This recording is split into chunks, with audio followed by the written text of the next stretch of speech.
like a bird. We keep the commandments, don't know what you heard. Pull out them scripts like I'm a direct. I stay with my sword, I'm ready whenever. It's the end of the world. Teach you who you are according to the Bible, right? Because when you walked up, you said you was what? African American, right? And a lot of our people, I grew up thinking I was African American, right? But like he told you, it's named after two different people, right? Two different white men, right? Give me Deuteronomy 1:1. So what he's getting to is to show you who you really are according to the Bible, right? Because the Bible lists all the nationalities that's ever been on the earth, right? Can I find African American in there? Can I find black? What about Mexican, Puerto Rican? None of those names are in the Bible. So if all the nations are in the Bible, what are we supposed to call ourselves according to the Bible? That's what we are to teach our people. Who you are according to the Bible, not what somebody told you, right? So watch this. We're going to go back a little bit, and we're going to show you who Moses was talking to and what he said was going to happen to that particular people. Watch. Deuteronomy chapter 1, verse 1. These be the words which Moses spake unto all Israel on this side of Jordan, in the wilderness, in the plains over against the Red Sea. So he was talking to who? All Israel, right? What did Moses do to the Red Sea? He parted it, right? So now he parted the Red Sea. He brought the Israelites through the Red Sea. Now they're on the other side, right? So now they're on the other side. He's about to start laying down rules, right? He's going to start prophesying. This is what's going to happen to you, right? Remember, he's talking to Israel, 76 real quick. So let's see why he was talking to Israel. Because did Moses bring all the nations through the river, through the Red Sea? He brought Israel, right? Why did God just choose him to bring Israel over there, right? Read that. Deuteronomy chapter 7, verse 6. For thou art a holy people unto the Lord thy God. Holy means separate, right? So God said, the Israelites, you holy, you different from everybody else on the planet Earth, right? Read. The Lord thy God had chosen thee to be a special people unto himself. Said the God told you to be a special people unto himself, right? So out of all the nations on the earth, he chose the Israelites to be special unto himself. That means what? The Israelites was his favorite people, right? Read. Above. Equal to. We was talking what? All men were created equal, right? You believe that, right? You don't believe that? What do you believe? I don't know. You don't know, right? I got a lot of different thoughts about it, but probably don't count. Thoughts don't count. Right, thoughts don't count. What counts? The word of God, right? So let's see what God says. Read.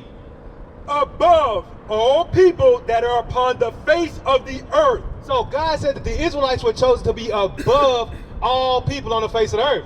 That ain't equality, right? So according to God, there's one nation that he loves more than everybody else on the face of the earth. Right? Who is that? Right? Who today is calling themselves the Israelites? What people on the planet today? You know, there's nobody calling themselves the Israelites. Got some people calling themselves the Jewish, right? If I say I'm Jewish, do that mean I'm a Jew? Right? If your parents are blackish, do that mean they black? Or they kind of black? Almost, they kind of like black, but not quite black. Right? So Jewish means they're doing the things that they say they're doing the things that the Jews do, but they're not the Jews. Right? Give me Revelation 2:9. Let's show who they are according to the Bible, right? Because it's a people on the planet that's calling themselves the Jews. Right? Watch this. Revelation 2:9. Let's see what the Bible says. And let's see if that fits our people. And then we're going to read some other verses, right? You with me, Darren? Yeah. Watch this. Revelation chapter 2, verse 9. Revelation chapter 2, verse 9. I know thy works, and tribulation, and poverty. Right, so this is talking to the Israelites, right? He says, I know your works, your tribulation and poverty. The real Jews are in tribulation and poverty, right? Read. The book of Revelation, chapter 2, verse 9. I know thy works and tribulation and poverty, but thou art rich. But he said, the Israelites, you rich. Why? Because I chose you above everybody else. I got a whole kingdom of heaven waiting for you. That's right. But right now, you're going through it, and I see it. Read. And I know the blasphemy of them which say they are Jews. He said, I know the lies, the blasphemy of the people who saying they are the Jews or Jewish, And are not. but they are not the Jews. Read. But are the synagogue of Satan. The people running around calling themselves Jews right now, the Jewish, they the synagogue of Satan. They the devil that the Bible speaks of. But he said, the real Israelites, I know your tribulation, I know your poverty. But why are we in tribulation and poverty? If God said that we are his favorite people on the earth, why would he put his favorite people in tribulation and poverty? Right? Do you got kids, Darren? You got nieces and nephews? Yes, right? So you tell them to do something, they don't do it, what you doing? Discipline them, right? So if God got a favorite people, Why would he put them in bad situations? Same reason, to discipline them, right? Like good fathers discipline their children, right? The Most High God is the greatest father on the earth, so you think He's gonna discipline His own children, right? But let's see why He disciplined. Deuteronomy 28:15. Read that. The book of Deuteronomy, chapter 28, verse 15. But it shall come to pass, if thou wilt not hearken unto the voice of the Lord thy God, to observe to do all His commandments and His statutes, which I command thee this day. So Moses telling the Israelites, it's going to happen if you don't listen and do all the commandments that God commanded. What's going to happen? That all these curses, Is curses a good thing or a bad thing, Darren? Bad things, right? So he said, if you don't keep all these commandments, all these curses shall come upon thee and overtake thee. He said they shall come upon you and overtake you. So if the Israelites, God-favored people, broke His commandments, He's going to put bad things on them, right? Give me 46, right? Because that was written thousands of years ago, right? So that probably happened already, right? But let's see how long God said these curses were going to be on the Israelites for breaking His commandments. Read that. Verse 46. And they shall be upon thee for a sign. He said these curses are going to be upon the Israelites for a sign. Darren, what does the sign do? It warns you about something. It shows you something, right? So he said these curses were going to be on the Israelites for a sign. And for a wonder. And upon thy seed. He said, upon thy seed. What is a seed? What is a man's seed? If I take an apple seed and I plant it in the ground, I get an apple tree. If a man plant his seed, you get what? No, if a man plant his seed, anything can come out of it. A dinosaur gonna come out of a man planting seed. If I plant my seed in a woman, what comes from that? A child, right? So God said these curses were going to be of the Israelites' children. How long? Forever. Forever, right? So you be able to look today in 2025, look at these curses and say, that fits this group of people, that must be the Israelites. What club was that at? That was admit that a lot of people don't even realize they. I've called her. She hasn't responded. I've called her more than a few times. With the Zulu Nation, I'm like, what the hell is this? I know nobody know what I'm talking about. You'll leave me on the island by myself. I don't know what the hell Bishop's talking about. That's what y'all do. Then after class, yeah, I knew what you were talking about. I just don't want to be caught out there. The hell is this? Get on my damn nerves.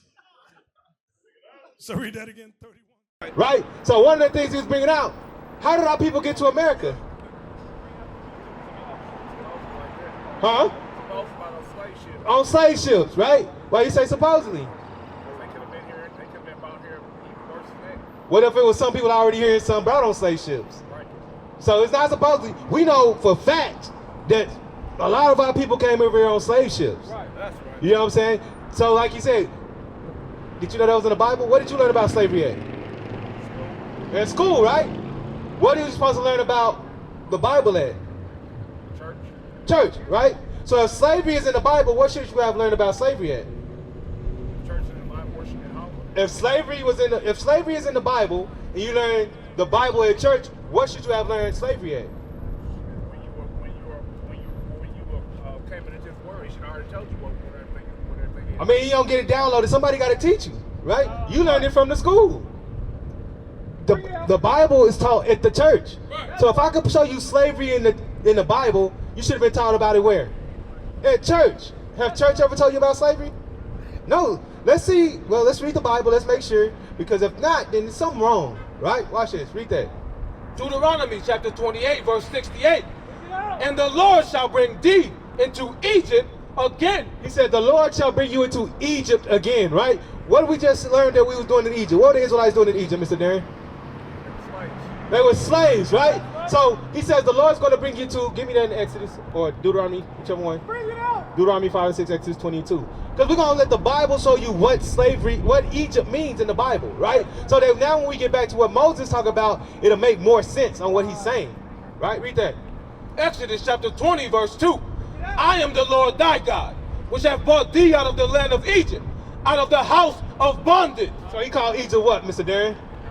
The house of bondage or slavery, right? So now when we go back to Deuteronomy 28:68, it's going to make more sense what Moses is saying, right? Read that.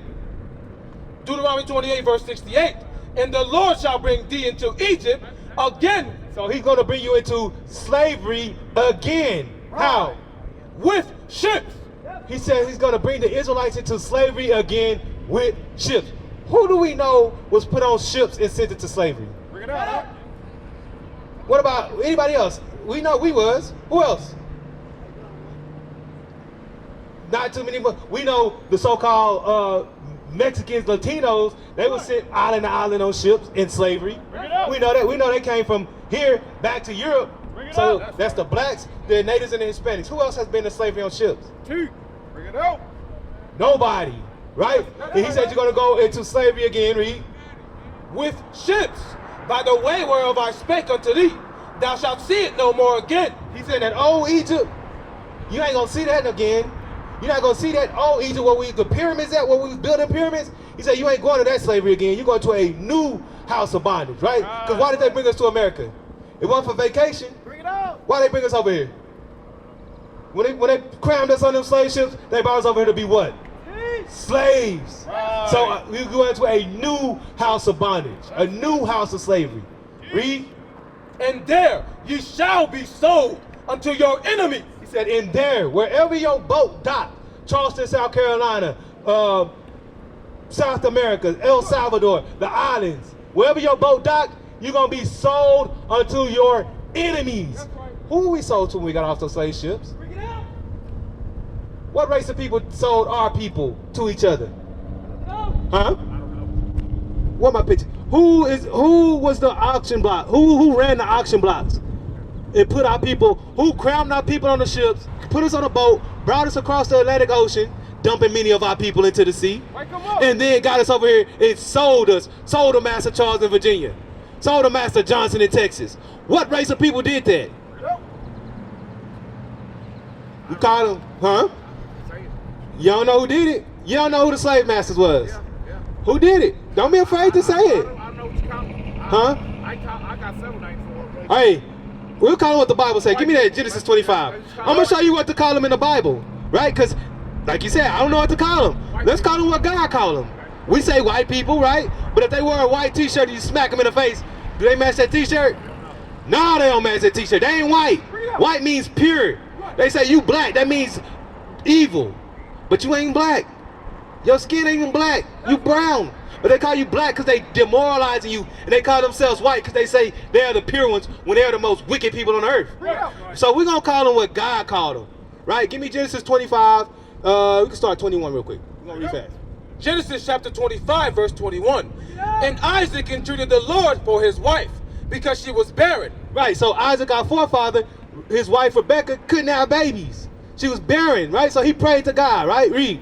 And the Lord was entreated of him, and Rebekah his wife conceived. So Rebecca his wife conceived. Jump to 23.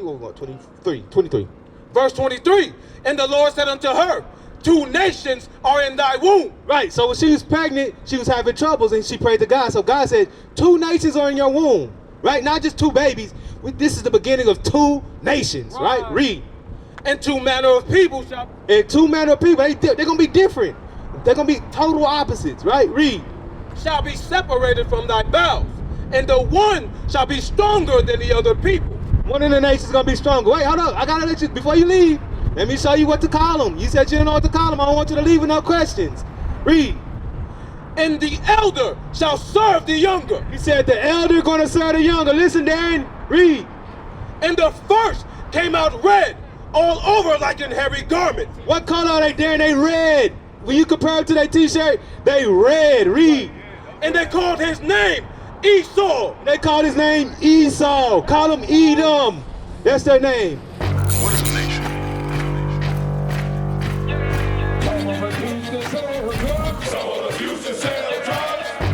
Nation is men leading by example.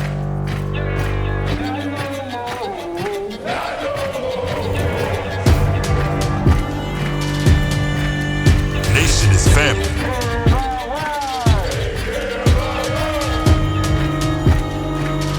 Nation is community.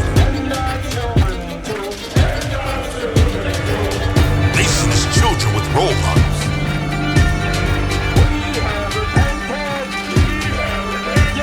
Nation is unity.